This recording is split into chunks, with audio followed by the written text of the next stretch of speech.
Selamat pagi saudaraku yang Tuhan Yesus kasihi. Pagi hari ini kembali kita disapa oleh kebenaran firman Tuhan lewat acara Lensa Efata Guntung Payung. Pagi hari ini hidup kita, jiwa kita, diri kita akan disegarkan oleh firman Tuhan sebelum kita memulai aktivitas sepanjang kehidupan hari ini. Mendahulunya saudara-saudaraku yang Tuhan Yesus kasihi, mari kita merendahkan hati di hadapan Tuhan, merendahkan diri kita dan berdoa memohon kuasa Tuhan mengurapi, menjamah kita supaya firman-Nya yang kita baca dan dengar membimbing dan menuntun kehidupan kita. Mari kita berdoa. Allah yang Maha Kasih, Allah sumber kehidupan, kami bersyukur ketika Engkau tibakan kami di hari yang baru, melandasi seluruh perjalanan dan juga aktivitas kehidupan kami di hari ini. Kami datang merendahkan diri kami, mengucap syukur dan juga membaca merenungkan firman-Mu. Jamah hati kami, jamah pikiran kami dalam kasih Roh Kudus-Mu dan meteraikan kebenaran firman-Mu dalam hidup kami sehingga kami menjadi pelaku-pelaku firman di sepanjang aktivitas perjalanan kehidupan hari ini. Dalam nama Yesus kami berdoa. Amin. Saudaraku yang Tuhan Yesus kasih, firman Tuhan di pagi hari ini yang kita renungkan bersama-sama untuk mengawali aktivitas perjalanan kehidupan kita di pagi hari ini, sepanjang hari ini terdapat dalam kitab Perjanjian Baru, kitab 2 Korintus pada pasal yang keempat, ayat yang ke-16 yang saya bacakan bagi kita semua. Sebab itu kami tidak tawar hati, tetapi meskipun manusia lahiriah kami semakin merosot, namun manusia batiniah kami dibaharui dari hari ke sehari. Saudaraku yang Tuhan Yesus kasih, bagaimana kabar Anda hari ini? Ada sukacita? Ada kebahagiaan? Saya yakin dan saya percaya bahwa saat ini Anda ada dalam sebuah kebahagiaan, sebuah sukacita. Firman Tuhan hari ini menyapa kita sebelum kita memulai aktivitas di sepanjang perjalanan hidup hari ini dengan tema hidup dalam pembaruan batinnya. Bapak Ibu saudara-saudaraku yang Tuhan Yesus kasihi, tawar hati. Kata tawar hati dalam Kamus Besar Bahasa Indonesia mempunyai pengertian tidak bersemangat, tidak ada kemauan, hilang keberanian, kecewa, bahkan juga putus harapan. Bapak, Ibu, dan saya, kita semua mungkin pernah ada pada fase yang demikian. Mungkin kita semua pernah ada pada titik yang demikian di dalam hidup ini. Kita pernah kecewa, kita pernah putus asa, hilang pengharapan dalam hidup ini. Kita menjadi orang yang tidak punya semangat hidup di tengah-tengah kehidupan ini. Pada saat kita diperhadapkan dengan pergumulan hidup ini, pada saat kita berjumpa dengan masalah-masalah dalam hidup ini yang terasa berat, membebani kehidupan kita. Ataupun juga mungkin pada saat kita berjumpa dengan masalah rumah tangga, konflik dalam rumah tangga, atau masalah dalam kehidupan pekerjaan dan juga usaha yang mungkin kita sedang rintis dan usahakan dalam hidup ini. Bapak Ibu, kita mungkin pernah ada dalam titik demikian. Kita mungkin pernah kecewa, putus asa, bahkan hilang pengharapan. Paulus melalui firman Tuhan di pagi hari ini, saudara-saudaraku yang Tuhan Yesus kasihi, mau mengatakan bahwa dia juga pernah ada dalam titik demikian. Dia juga pernah ada dalam fase demikian.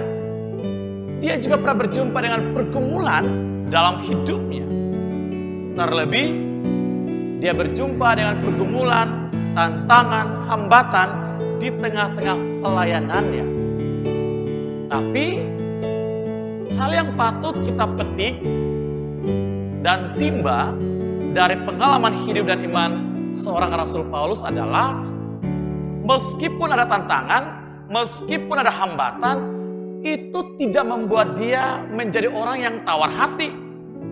Itu tidak membuat dia menjadi orang yang pesimis, kecewa, putus asa, atau hilang pengharapan pada Tuhan di tengah-tengah pergumulan hidupnya. Paulus, saudara-saudaraku yang Tuhan Yesus kasihi, memiliki keberanian dalam hidup ini. Ketika dia berjumpa dengan pergumulan-pergumulan dalam hidupnya, dia mengandalkan Tuhan. Dia mempercayakan hidupnya, masalahnya ke dalam tangan Tuhan. Dia tidak pernah mengandalkan dirinya. Saudaraku yang Tuhan Yesus kasihi, sehebat apapun kita dalam hidup ini, sekuat apapun kita dalam hidup ini, ketika kita tidak mengandalkan Tuhan, maka pada saat kita ada dalam sebuah masalah, kita ada dalam sebuah pergumulan, semua itu akan membuat kita kecewa. Semua itu akan membuat kita menjadi orang yang putus pengharapan, hilang pengharapan pada Tuhan di dalam hidup ini. Tapi jika kita mengandalkan Tuhan, saudaraku, jika kita bersandar pada Tuhan, jika kita tetap mengimani Tuhan di tengah-tengah perjalanan hidup ini, bahkan juga ketika mungkin kita berjumpa dengan pergumulan dan perjuangan hidup, maka sehebat apapun masalahmu, saudaraku, sehebat apapun pergumulanmu, saudaraku, engkau tidak berjalan sendiri, engkau tidak memikul dan menanggungnya sendiri. Karena ada Tuhan Yesus yang selalu menopangmu.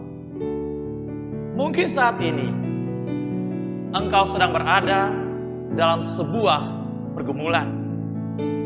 Mungkin saat ini engkau juga sedang berjuang untuk keluar dari masalahmu.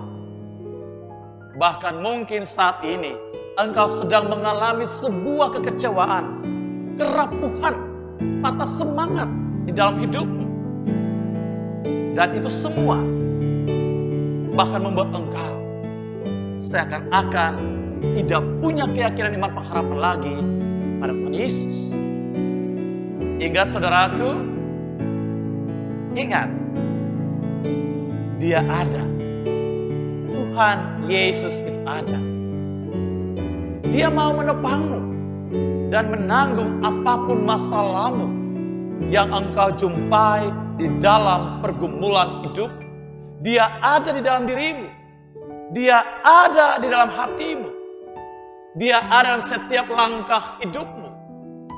Dia berjalan bersama-sama dengan engkau, saudaraku. Kuncinya adalah datang padanya. Katakan padanya, saudaraku. Katakan, apa masalahmu? Katakan, jangan takut. Katakan apa masalahmu kepadanya.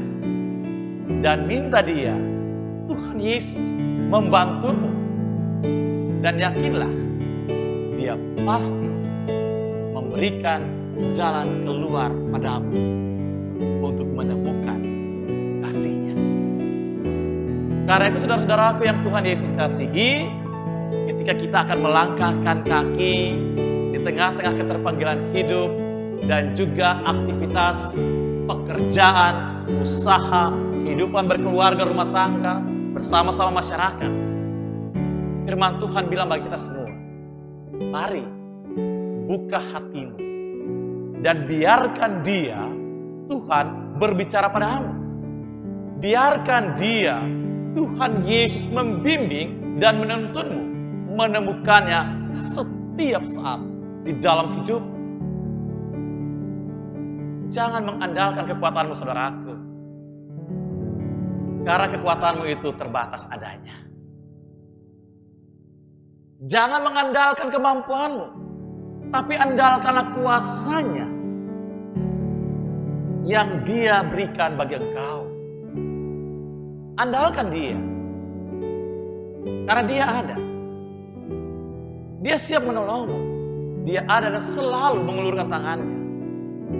Untuk bukan saja menguatkan engkau, tapi juga menopang dan menuntunmu dalam menjalani kehidupan. Biarkan dia terus dan terus memimpin hidupmu. Biarkan dia juga terus dan terus memimpin pekerjaanmu, keluargamu, harapanmu, rencana-rencanamu dalam hidup ini. Biarkan dia bersama dengan engkau.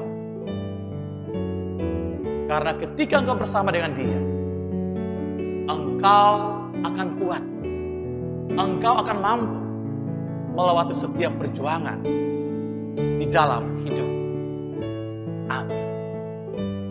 Mari kita berdoa setelah diri kita disegarkan, jiwa kita disegarkan oleh kebenaran firman Tuhan. Pada saat kita akan melangkahkan kaki, kita juga berdoa memohon tuntunannya. Mari kita berdoa. Allah yang Maha Kasih, Allah sumber kehidupan, kami serahkan seluruh hidup kami, rencana-rencana kami, keluarga kami, harapan-harapan kami ke dalam tangan kuasa-Mu. Biarlah kami dapat menjalani hari ini dengan penuh sukacita dan damai sejahtera. Lepaskan segala kekecewaan, lepaskan segala luka batin, lepaskan segala keputusasaan, kebimbangan, bahkan hilang pengharapan dari Engkau Tuhan. Biarlah iman kami tetap bertumbuh di dalam Engkau, iman kami tetap berakar dalam Engkau Tuhan. Karena iman yang kokoh di dalam Engkau akan memampukan kami, menguatkan kami, bukan saja menjalani hidup hari ini, tapi juga akan memampukan kami melewati setiap perjalanan hidup ini dengan pergumulannya. Karena Engkau tidak pernah meninggalkan kami. Kasih-Mu ada dan nyata, menolong dan memberkati kami. Seluruh pekerjaan kami, kerinduan-kerinduan kami dalam hidup ini, apapun yang kami niatkan dalam hidup ini, kami serahkan semua ke dalam tangan Kasih-Mu. Jaga dan lindungi, berkati kehidupan kami. Dalam nama Yesus kami berdoa dan bersyukur pada Bapa di sorga. Amin.